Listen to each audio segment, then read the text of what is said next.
TCF Canada. Compréhension orale.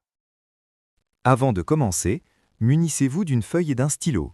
Mettez la vidéo sur pause, répondez aux questions, puis relancez-la pour découvrir les bonnes réponses. Donne-moi ça, maman. B, Attention, c'est très chaud. C, Bon anniversaire, maman. D, Non, je n'ai pas envie.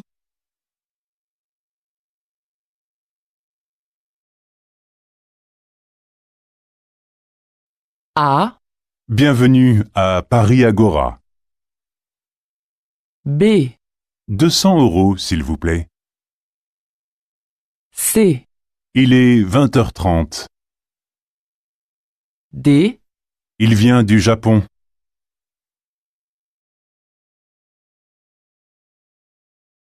regardez l'image 3. A, Je peux m'asseoir ici? B, Mon chien peut venir avec moi? C, Quand passe le prochain bus? D, Vous me donnez un ticket?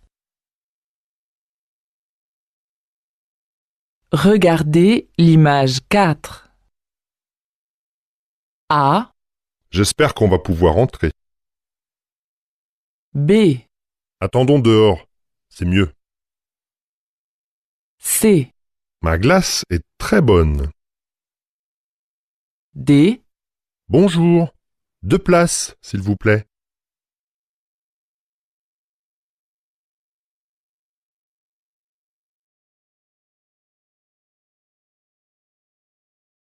regardez l'image 5. A, Voici le résultat de vos analyses médicales. B, Temps chaud et sec au sud de l'Europe. C, Voilà une peinture moderne. D, Les indices économiques sont bons.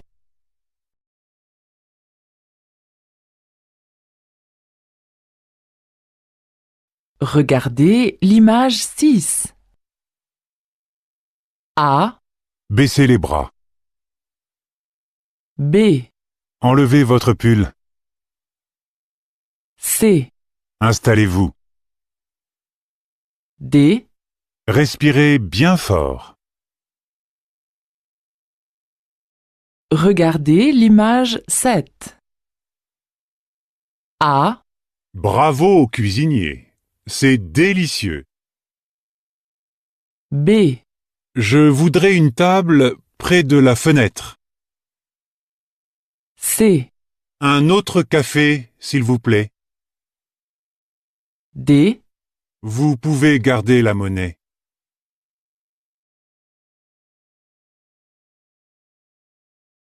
regardez l'image 8. A, C'est un acteur formidable. B, Je déteste la publicité. C, Tu vas payer nos billets. D, Viens, on va s'asseoir là. Bonjour, madame. Je souhaiterais réserver dans votre hôtel pour le week-end prochain. Vous avez de la place disponible? A, oui, il y a des chambres libres. B, oui, le centre-ville est très proche. C, oui, le petit déjeuner est compris. D, oui, nous avons un parking privé.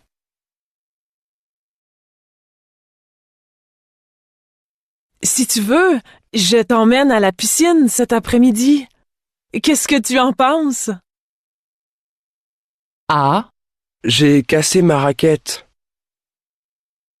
B, J'ai oublié mon ballon. C, J'ai perdu mon maillot. D, J'ai trouvé mes chaussures.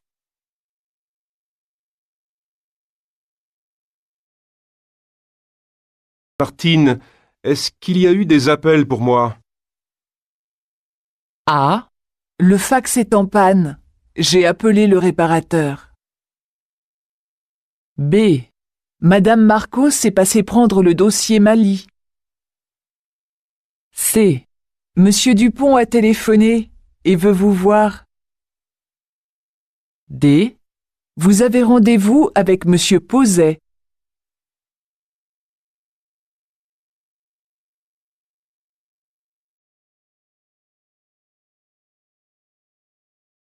Pourriez-vous me dire où se trouve le bureau 309, s'il vous plaît? Au 3e étage, 2e porte à gauche, avant la cafétéria. Apparemment, l'ascenseur est en panne. Oui, malheureusement. Vous devez prendre l'escalier au bout du couloir. Celui-ci? Que doit faire la personne pour se rendre au bureau 309?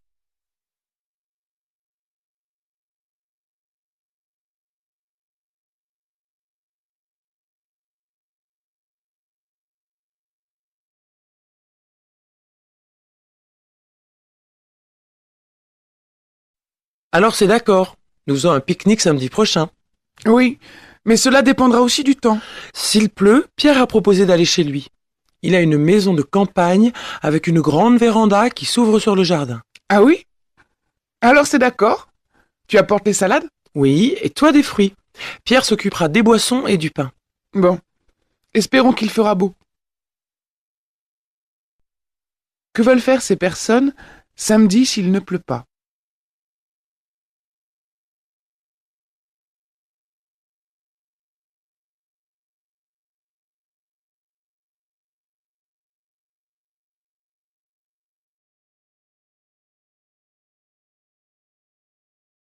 Alors, tu as trouvé un logement?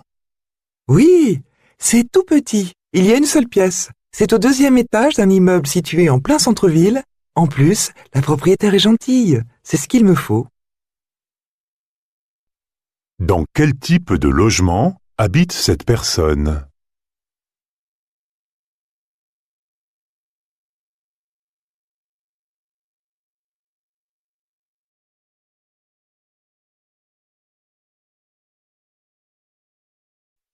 François, souvenez-vous que l'informaticien passera cet après-midi au service comptabilité.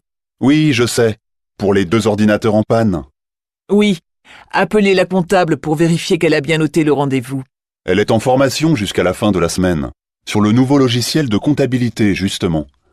Elle revient lundi. Demandez à notre stagiaire d'être présent alors. Je m'en occupe tout de suite. Pourquoi l'informaticien vient-il?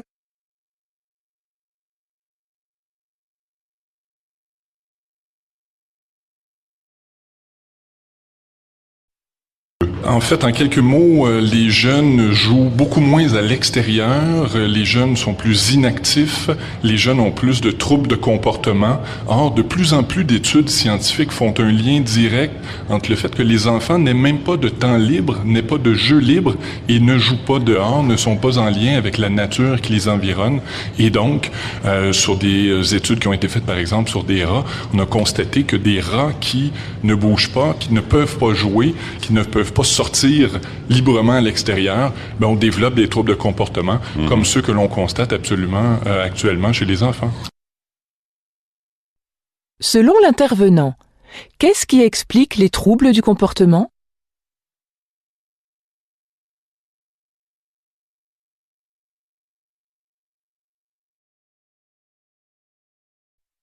Pour votre sécurité, attention à la marche en descendant du train. Quelle est la fonction de cette annonce publique?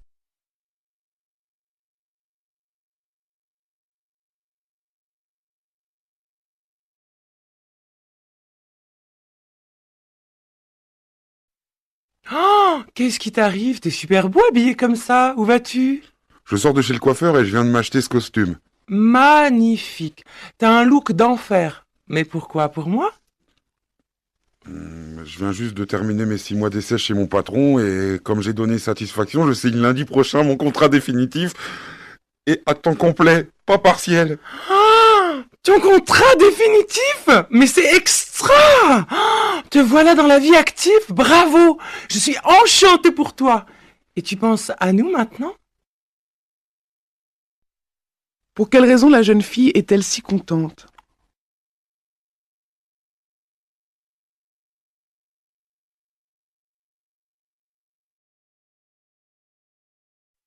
Tout le monde rêve de faire de la proximité, d'être proche des auditeurs. Alors quand on est une radio associative locale, on a plus de facilité. Vous, chaque vendredi, vous ouvrez le local à 13h, on peut venir avec son panier et on partage en commun le repas.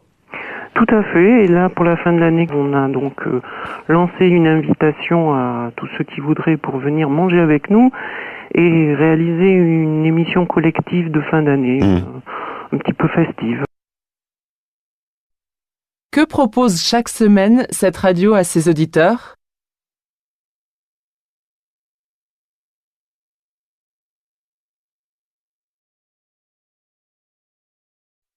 On dit souvent qu'à Londres, on peut changer de job quasiment comme de chemise.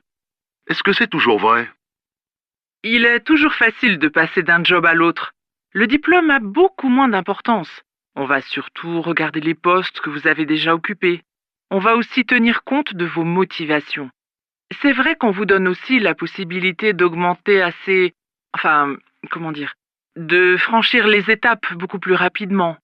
On retrouve assez régulièrement des personnes vers 22, 23 ans et déjà managers, tandis qu'en France, c'est quand même un petit peu plus compliqué. Que dit cette intervenante au sujet du travail à Londres?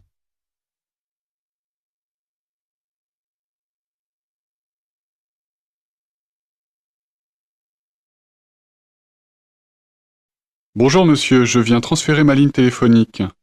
J'emménage demain dans les logements neufs de la rue de l'Université. Oh là là, ça ne sera pas fini avant 10 jours. Les travaux ne sont pas encore terminés.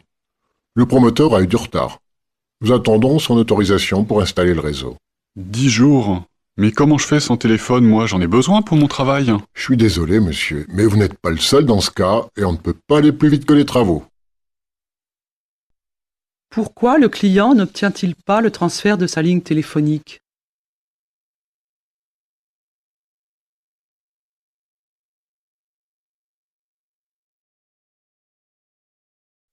Être éco-éducateur, c'est être à cheval entre l'éducateur et le pédagogue, puisqu'on va sensibiliser le public aux problématiques environnementales, mais en même temps, expliquer ces problématiques, et puis les solutions qui sont actuellement préconisées. La plupart du temps, on accueille un public d'enfants ou de scolaires ou de centres de loisirs. Mais en vérité, on touche tous les publics puisqu'on est ouvert le week-end. Néanmoins, notre journée ne se cantonne pas à ça.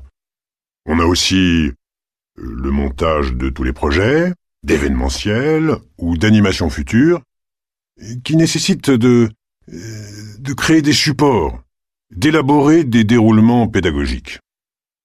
Ici, au Clos des Blancs-Manteaux, notre entrée thématique, c'est l'écologie au quotidien, les éco-gestes, les astuces qu'on peut mettre en place dans notre vie de tous les jours pour participer à la préservation de la planète. Que propose le site dans lequel cet intervenant travaille?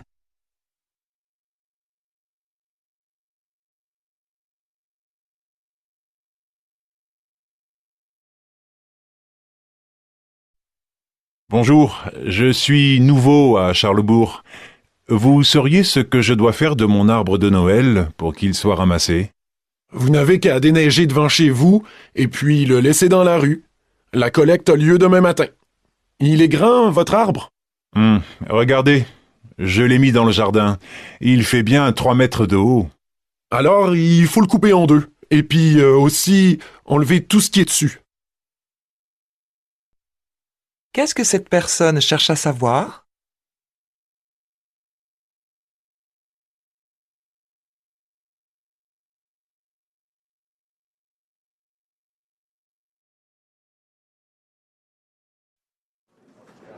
Bonjour, monsieur. J'ai vu votre annonce. Vous cherchez toujours une vendeuse? Oui. Cela vous intéresse? Vous avez de l'expérience? J'ai été vendeuse 15 ans à Québec, mais mon petit ami a été muté à Montréal. Alors, j'ai dû démissionner. Vous habitez encore là-bas? Non, nous sommes chez mes parents en attendant de trouver un logement. Vous parlez anglais? Bien sûr. Bien. Vous pouvez revenir demain pour un essai? Avec plaisir. Pourquoi la personne cherche-t-elle du travail à Montréal?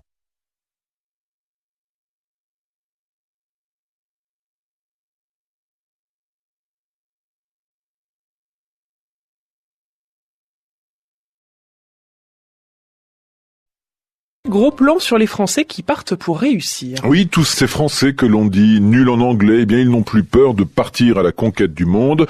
En fait, il est toujours un peu difficile de cerner leur motivation profonde entre ceux qui franchissent les frontières pour monter un business, ceux qui cherchent un job, ceux qui s'exilent pour fuir une fiscalité asphyxiante, ou bien ceux qui veulent tout simplement profiter d'une retraite au soleil. Les journalistes évoquent une tendance qui concerne les Français. Laquelle?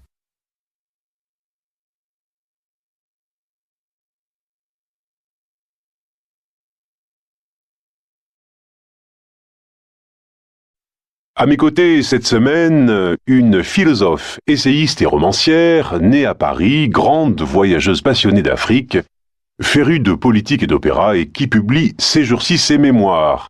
Si vous aimez la petite et la grande histoire sans vraiment savoir ce que pouvait signifier naître petite fille dans une famille de la bourgeoisie cultivée des années 40, si vous voulez comprendre ce que cela voulait dire à la fin des années 50 d'intégrer la grande fabrique intellectuelle française que sont les grandes écoles, si vous aimez la philosophie, les voyages et la politique, bref, si l'histoire intellectuelle de la seconde moitié du XXe siècle vous passionne, alors vous allez lire comme moi d'une traite le dernier livre de Claire Aubert. Selon le journaliste, quel genre d'ouvrage cette philosophe française vient-elle d'écrire?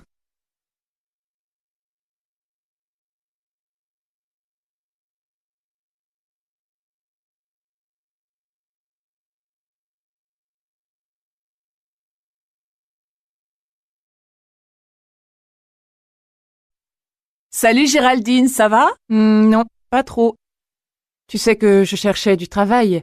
Eh bien, maintenant que je l'ai trouvé, je ne suis pas très contente. Pourquoi? Tu ne touches pas assez d'argent? Non, c'est que 2 fois par semaine, je commence à 6 heures du matin et à 1 heure de chez moi en plus. Oh, c'est tôt. Et comment tu vas faire pour les enfants? Oh, Gilles va s'en occuper. Mais moi, imagine. Je ne sais pas comment je vais faire pour récupérer. Tu vas dormir les week-ends? De quoi se plaint Géraldine?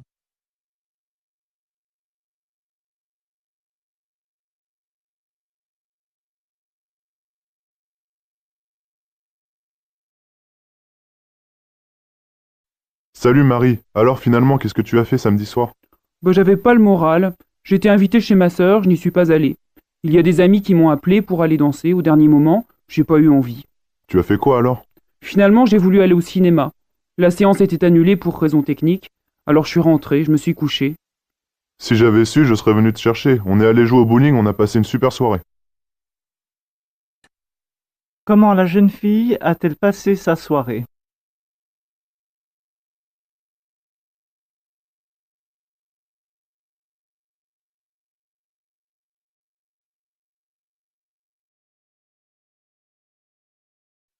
Vous avez vu le premier film de Robert Feuillade hier? Non, ce n'est pas le genre de film que j'aime. Moi, je regarde tous les films.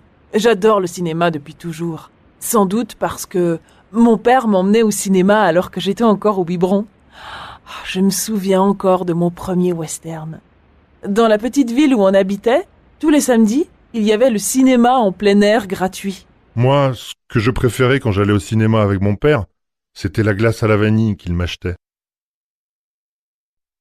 Selon cette femme, qu'est-ce qui explique son amour inconditionnel du cinéma?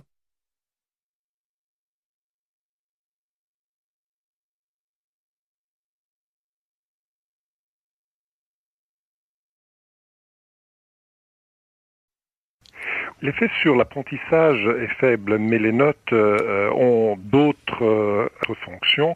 Elles servent à visibiliser les hiérarchies à l'intérieur de la classe, elles servent à savoir exactement à quel niveau se trouvent les élèves, donc elles donnent une indication très claire. Donc ensuite, elles permettent de faire le tri en termes de redoublement ou d'orientation, et elles permettent aussi une objectification, une réification du jugement qu'on donne de l'élève. Par exemple, lorsqu'on communique les résultats aux parents, c'est numérique, c'est vrai, c'est objectif. C'est objectif. Selon le locuteur, à quoi servent les notes à l'école ?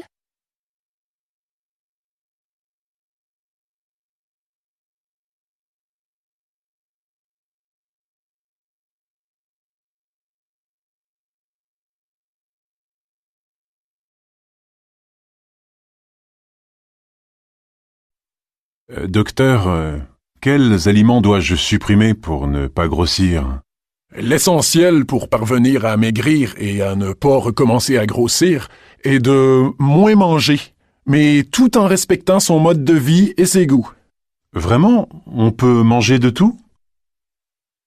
Oui, aucun aliment n'est mauvais en soi. Tout dépend des quantités et de la façon dont il est consommé. Il faut privilégier la diversité. C'est tout ? Oui. 2 conseils encore.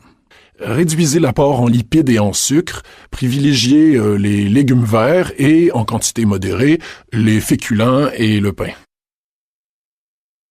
Que conseille le médecin à son patient pour perdre du poids ?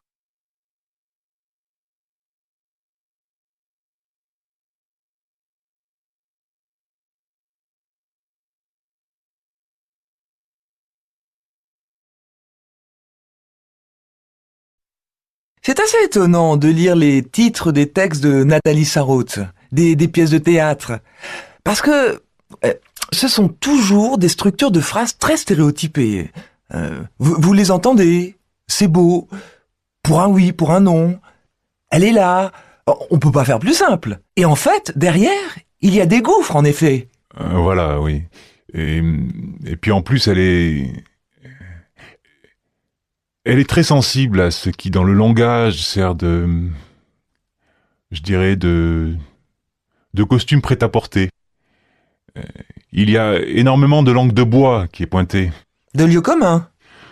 Oui, de lieux communs. Elle adore ça et elle le fait partager. Donc les personnages qu'elle met en scène ont des forces énormes et qui sont canalisés par ce travail avec les mots. Et il se débrouille avec ça. Qu'est-ce qui caractérise l'écriture théâtrale de cet auteur ?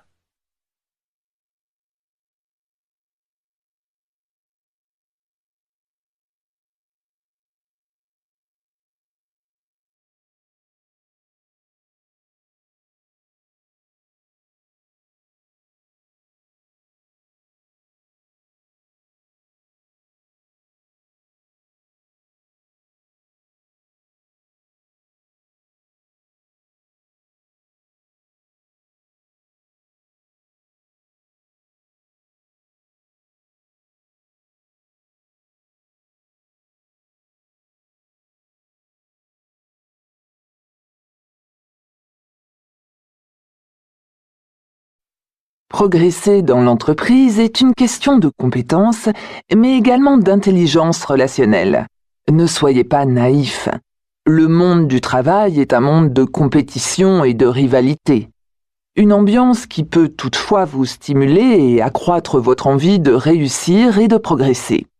Évitez cependant de rentrer dans les stratégies de clan, les querelles, les intrigues au sein de l'entreprise. Le pouvoir peut changer de main à vos dépens. Soyez un observateur attentif des relations au sein du service, cernez la personnalité des uns et des autres et les jeux de cours sans y participer. Que faut-il éviter pour progresser au sein d'une entreprise ?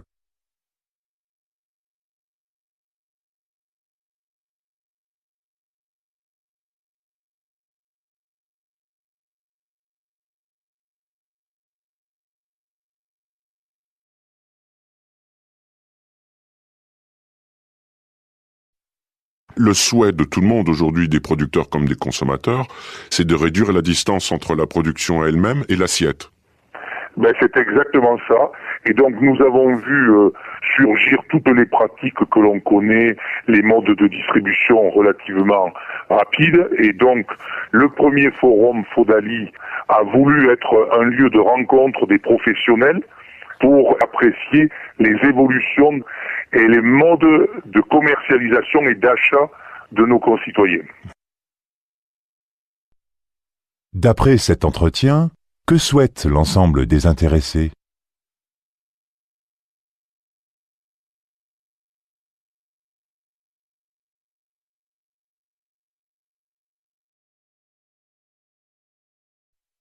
Est-ce qu'il est irréformable, ce bac Carl-Meus? On y arrivera bien un jour à le réformer. C'est obligatoire, de toute façon, ce qu'on voit bien. C'est un examen qui coûte cher. Ça, tout le monde le sait, qui a beaucoup d'inconvénients. En plus, il apporte plus aujourd'hui les garanties de sélection. Parce qu'au fond, c'est ça le bac. S'il y a un examen, c'est bien pour sélectionner ceux qui l'ont, de ceux qui ne sont pas jugés capables par l'éducation nationale de sortir de ce système et d'aller vers l'enseignement supérieur. Donc à partir du moment où il n'y a plus cette garantie-là, il faut le faire évoluer. Pourquoi le baccalauréat devrait être réformé selon celui qui s'exprime?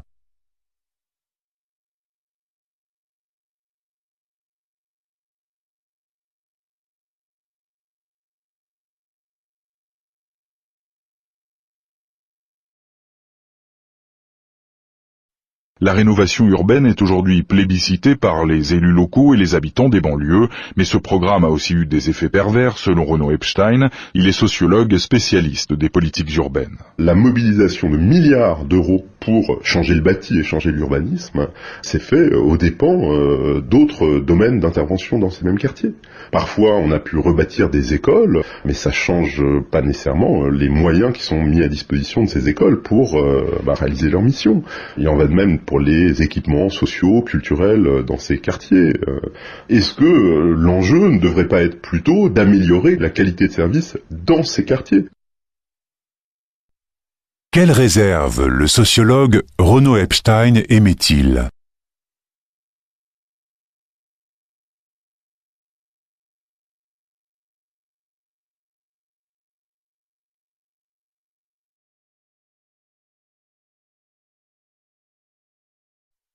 Marianne Dujarier, vous êtes sociologue. Dans votre livre « L'idéal au travail », vous parlez d'un phénomène social que vous constatez dans des milieux très différents. Le travail, pour beaucoup, ressemble à un idéal qu'on n'atteint jamais, c'est cela ? Plus exactement, le travail tel qu'il est demandé, tel qu'il est prescrit, est aujourd'hui idéal. C'est-à-dire, on ne peut pas déroger à cet idéal. Non, autrement dit, l'idéal a perdu son statut d'idéal. Alors, il serait devenu une sorte de norme, impossible évidemment à atteindre. Il faut être complètement épanoui par le travail, forme de prescription à prendre du plaisir dans le travail. Qu'est-ce qui dérange la sociologue dans la conception actuelle du travail?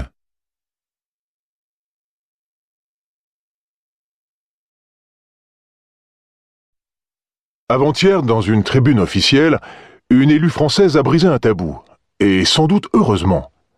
En parlant des États-Unis d'Europe, comme de l'objectif ultime du processus d'unification européenne, elle a d'un coup redonné une clarté à cette entreprise si complexe qu'elle en est devenue obscure à tant d'Européens.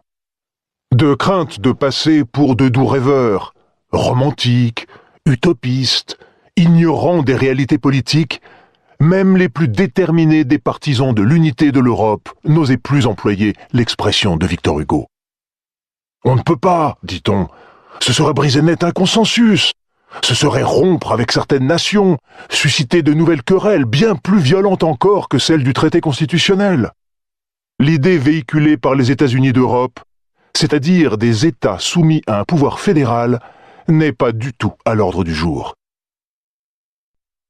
Selon le chroniqueur, pourquoi l'expression « États-Unis d'Europe » est-elle tabou ?